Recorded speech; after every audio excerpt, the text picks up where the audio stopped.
Imaginez que vous venez de finir de manger un épi de maïs.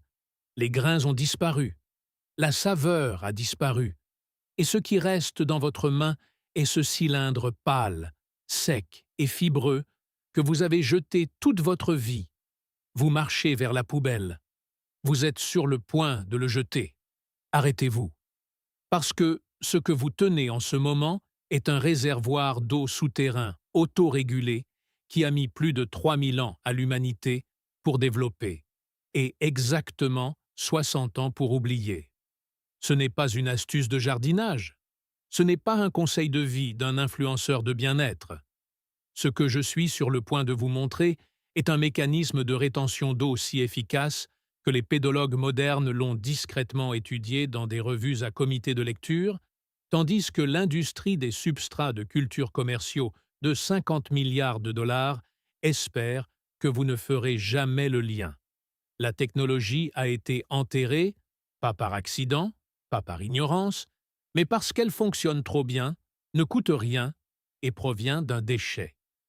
Dans les prochaines minutes, vous allez comprendre la physique exacte de la raison pour laquelle un épi de maïs séché peut surpasser un sac de 25 dollars de billes d'hydrogel de votre jardinerie locale. Vous allez voir la science, l'histoire et la méthode précise.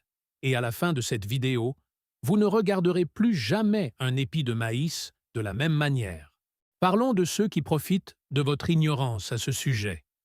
Le marché mondial des amendements de sol et des substrats de culture, c'est-à-dire l'industrie qui vous vend des sacs de perlite, de fibres de coco, de cristaux d'hydrogel et de terreaux de qualité supérieure à contrôle d'humidité, était évalué à 47,6 milliards de dollars en 2023, selon Grandview Research, et il est prévu qu'il atteigne 72,4 milliards de dollars d'ici 2030.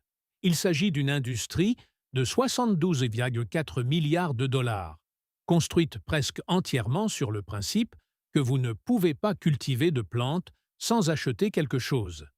Et au centre de ce principe se trouve l'une des catégories de produits les plus rentables de l'horticulture moderne: les additifs de rétention d'eau. Pénétrez dans n'importe quelle jardinerie aujourd'hui et vous trouverez des billes de polymères hydrogel commercialisées sous des noms tels que Soil Moist ou TerraSorb, vendus entre 18 et 35 dollars par emballage de 300 grammes. Vous trouverez des terreaux à contrôle d'humidité à 22 à 28 dollars le sac de 40 litres, conçus spécifiquement pour retenir l'eau plus longtemps afin que vos plantes ne se dessèchent pas. Le argumentaire est élégant et l'emballage est magnifique. Ce qu'ils ne mettent pas sur l'étiquette, c'est que le principal mécanisme actif, absorber l'eau, la retenir sous la zone racinaire et la libérer lentement au fur et à mesure que le sol environnant sèche, est exactement le même mécanisme réalisé gratuitement par quelque chose que vous avez fait bouillir pour le dîner. Un seul épi de maïs séché ne vous coûte rien. Un paquet de 300 grammes de cristaux d'hydrogel de polyacrylamide coûte 24,99 dollars chez Home Depot. Dans une étude publiée dans la revue Industrial Crops and Products en 2017, le biochar dérivé d'épis de maïs et les fragments d'épis bruts ont démontré une capacité de rétention d'eau comparable aux substrats commerciaux à base de tourbe, à une fraction du coût des intrants. L'industrie de 47,6 milliards de dollars n'a aucun intérêt à financer des recherches qui se terminent par « utiliser vos déchets alimentaires ». Ce n'est pas une théorie du complot, c'est une incitation du marché. Lorsque votre problème est résolu par des déchets, vous cessez d'être un client. Et dans un marché de 72,4 milliards de dollars, un client qui cesse d'acheter est la personne la plus dangereuse dans la pièce. Ce que je veux que vous compreniez avant d'aller plus loin, c'est que les connaissances que vous êtes sur le point de recevoir n'ont pas disparu parce qu'elles ont cessé de fonctionner, elles ont disparu parce qu'elles n'ont jamais cessé de fonctionner. Ces connaissances n'ont pas commencé dans un laboratoire, elles ont commencé dans une milpa. La milpa est le système de cultures intercalaires développé par les civilisations mayas et aztèques de Mésoamérique, un champ de polyculture où le maïs, les haricots et la courge étaient cultivés ensemble dans une configuration si sophistiquée sur le plan agricole que la FAO l'a officiellement reconnu en 2018 comme un système du patrimoine agricole d'importance mondiale.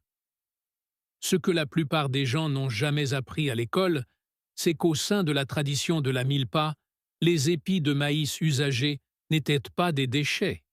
Ils étaient une infrastructure. Des preuves archéologiques, documentées par des chercheurs de l'Universidad Nacional Autónoma de Mexico, montrent que les matières d'épis décomposées et partiellement séchées étaient réincorporées au sol et utilisées comme revêtement sous les monticules de plantation pour tamponner l'humidité pendant la saison sèche. Une pratique que l'on estime remonter à au moins 3000 ans dans les régions montagneuses de ce qui est aujourd'hui le Mexique et le Guatemala.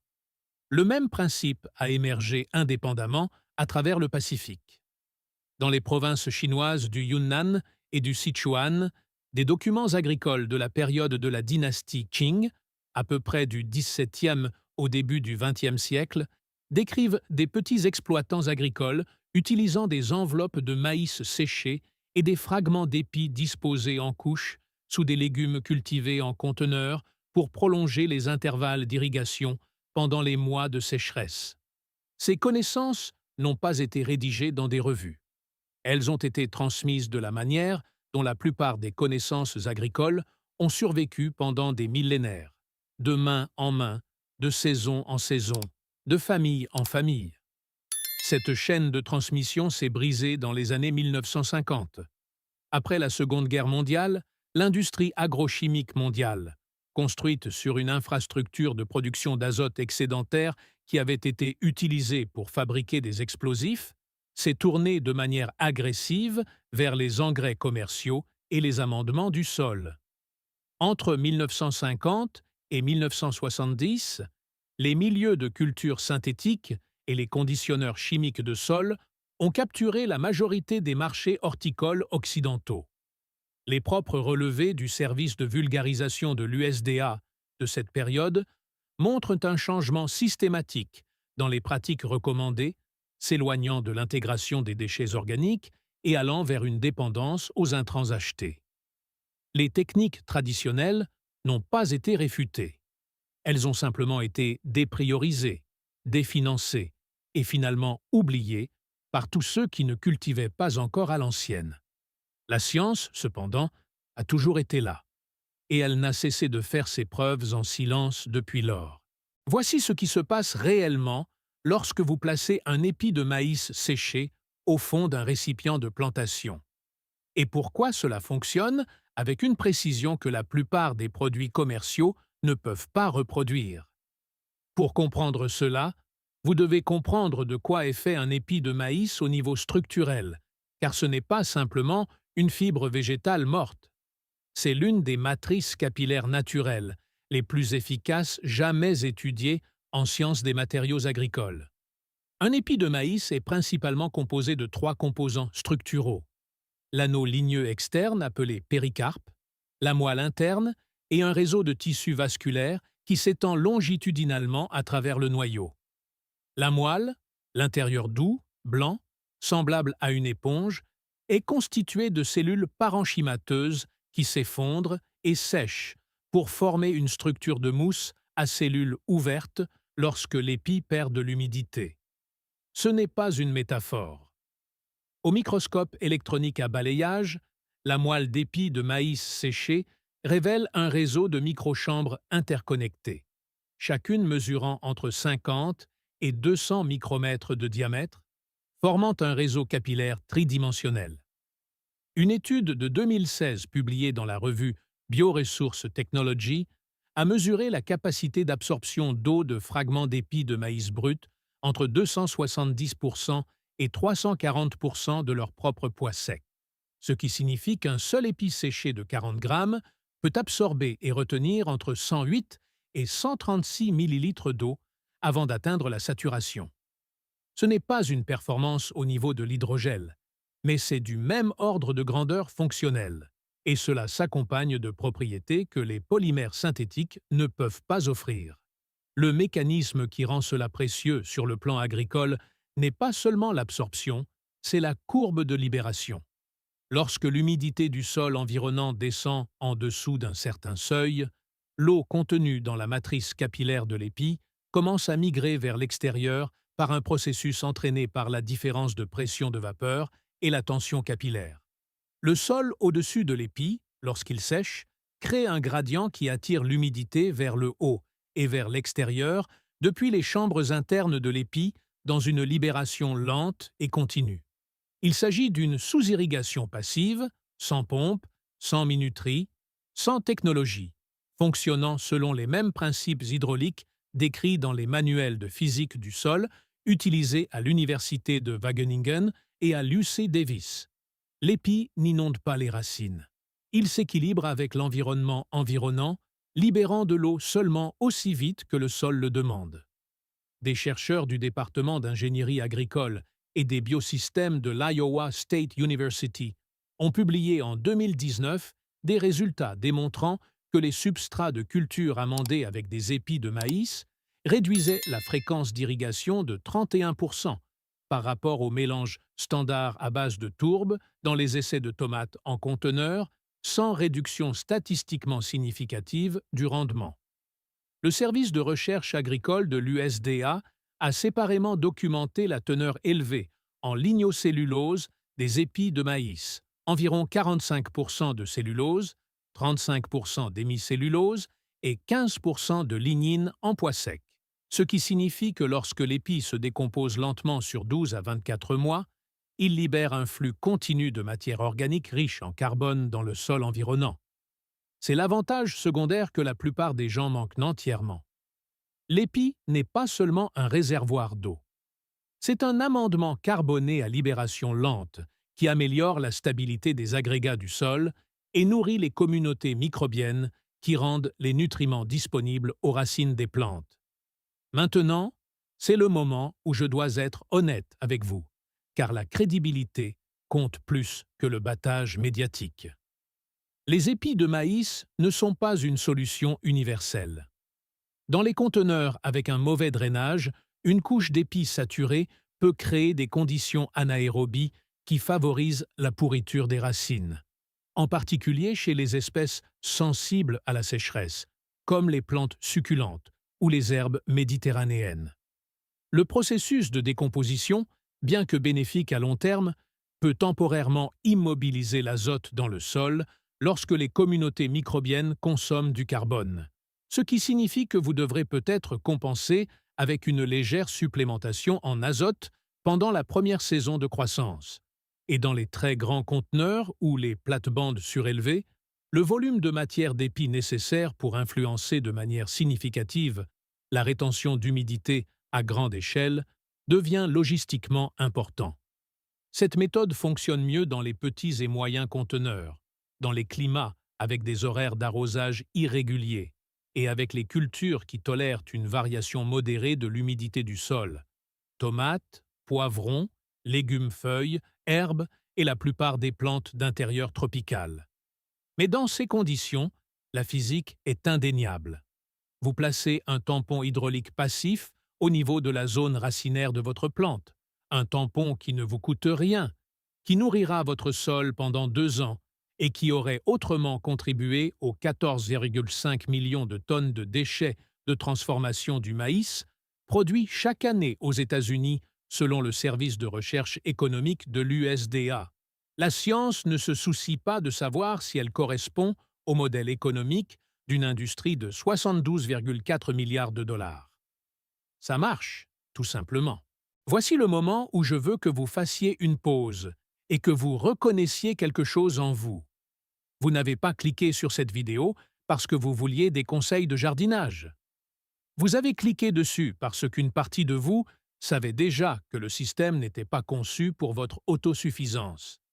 Chaque sac de mélange de contrôle de l'humidité de qualité supérieure que vous avez acheté, chaque sachet d'hydrogel, chaque bouteille d'amendement liquide pour le sol, chacun était une transaction que quelqu'un d'autre a conçue, tarifée et commercialisée spécifiquement pour s'interposer entre vous et une solution que la nature fournissait déjà gratuitement. Vous n'êtes pas un amateur. Vous n'êtes pas seulement une personne avec un jardin sur balcon ou quelques pots sur un rebord de fenêtre. Vous faites partie d'une génération qui récupère activement les connaissances agricoles qui ont été systématiquement retirées aux gens ordinaires au cours des 70 dernières années, non pas par négligence, mais par une incitation économique délibérée. Chaque épi de maïs que vous sauvez de la poubelle est un acte petit mais précis de retrait d'un système de 47,6 milliards de dollars qui dépend de votre ignorance pour fonctionner. Ce n'est pas une exagération. Ce ne sont que des maths. Et maintenant que vous comprenez la science, il est temps de l'utiliser réellement. Le processus est plus simple que ce que la science laisse entendre. Mais les détails comptent, alors restez avec moi à chaque étape, car en sauter une, quelle qu'elle soit, fait la différence entre un réservoir d'humidité fonctionnel et un problème de pourriture au fond de votre pot. Commencez avec vos épis de maïs usagés immédiatement après les avoir mangés. Ne les laissez pas tremper pendant plus de 24 heures avant de commencer le processus de séchage, car la colonisation par la moisissure commence rapidement sur la moelle intérieure humide et un épi moisi introduira des agents pathogènes fongiques dans votre conteneur plutôt qu'une stabilité de l'humidité. Disposez vos épis en une seule couche en plein soleil pendant 3 à 5 jours ou placez-les dans un four à 80 degrés Celsius pendant 4 heures si vous devez accélérer le processus. Vous recherchez un épi qui semble complètement rigide, qui produit un son creux lorsqu'on le tape et qui ne présente aucune tache molle ou décolorée sur toute sa surface. Le poids est votre indicateur le plus clair. Un épi entièrement séché devrait être sensiblement plus léger qu'au début, ayant perdu entre 60% et 70% de son poids frais en eau. Une fois séché, vous avez deux options pour le calibrage. Pour les conteneurs de moins de 20 litres, cassez ou coupez les épis en segments d'environ 5 à 8 cm de longueur afin de maximiser le contact avec la surface et l'efficacité de l'empilement. Pour les conteneurs plus grands ou les plates-bandes surélevées, les épis entiers peuvent être disposés horizontalement en une seule couche. La couche de placement doit se trouver directement au-dessus du niveau du trou de drainage, sans bloquer le drainage, mais reposant sur le matériau de drainage que vous utilisez déjà, qu'il s'agisse de gravier, de fragments de poterie cassés ou de sable grossier. Recouvrez la couche d'épis d'une seule feuille de tissu d'aménagement paysager, respirant, ou d'une couche de compost grossier avant d'ajouter votre terreau par-dessus.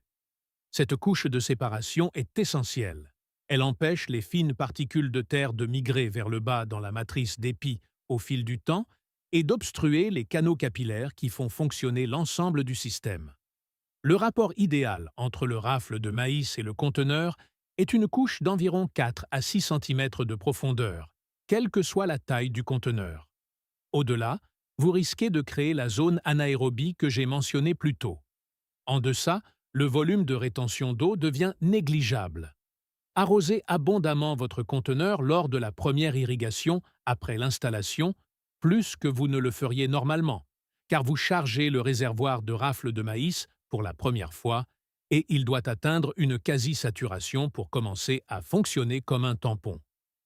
Après cette charge initiale, vous constaterez probablement que votre prochain intervalle d'arrosage est prolongé de 30% à 50% par rapport au même conteneur sans rafle de maïs, ce qui correspond à ce que la recherche de l'Iowa State a documenté dans des essais contrôlés.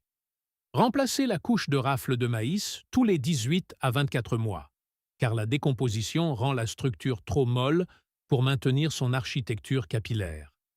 Le matériau décomposé à ce stade est un excellent compost et doit être directement intégré à votre mélange de terre plutôt que jeté à la poubelle. Cette méthode ne remplacera pas une discipline d'arrosage appropriée et elle ne sauvera pas une plante que vous négligez fondamentalement. Mais pour quiconque gère plusieurs conteneurs, voyage fréquemment ou vit dans un climat où les précipitations sont irrégulières, c'est ce qui se rapproche le plus d'une police d'assurance gratuite pour votre zone racinaire. Si cette information a changé votre façon de voir quelque chose que vous étiez sur le point de jeter, alors elle a fait exactement ce qu'elle était censée faire. Mais je veux vous demander quelque chose qui n'a rien à voir avec mon nombre d'abonnés. Partagez cette vidéo, non pas parce que cette chaîne a besoin de chiffres, mais parce qu'il y a quelqu'un dans votre vie en ce moment qui dépense 20 $ pour un sac de terreau à contrôle d'humidité qu'il utilisera une fois et oubliera, alors que des rafles de maïs du dîner d'hier soir traînent dans sa poubelle. Chaque partage de cette vidéo représente une transaction de moins qu'une industrie de 72,4 milliards de dollars prélève sur quelqu'un qui n'avait jamais eu besoin de payer en premier lieu. Ce n'est pas un soutien à une chaîne YouTube. C'est un petit acte délibéré de redistribution de l'information dans un système qui profite du maintien de cette connaissance invisible. Si vous voulez être averti chaque fois que nous mettons en lumière un autre élément de science agricole supprimé, cliquez sur « S'abonner » et activez les notifications, non pas parce que je vous demande votre loyauté, mais parce que la prochaine vidéo va faire passer celle-ci pour une introduction. Nous allons parler de quelque chose que l'industrie des engrais de synthèse, un marché de plus de 200 milliards de dollars à l'échelle mondiale, a passé des décennies à s'assurer qu'ils n'apparaissent jamais dans une vidéo de jardinage grand public. Cela implique un processus biologique qui se produit dans un sol sain depuis 450 millions d'années, qui ne nécessite aucun intrant acheté et qui peut doubler l'efficacité de l'absorption des nutriments de vos plantes sans un seul gramme d'engrais ajouté. La connaissance existe, la recherche est publiée, et presque personne n'en parle en langage clair. Cela change la semaine prochaine.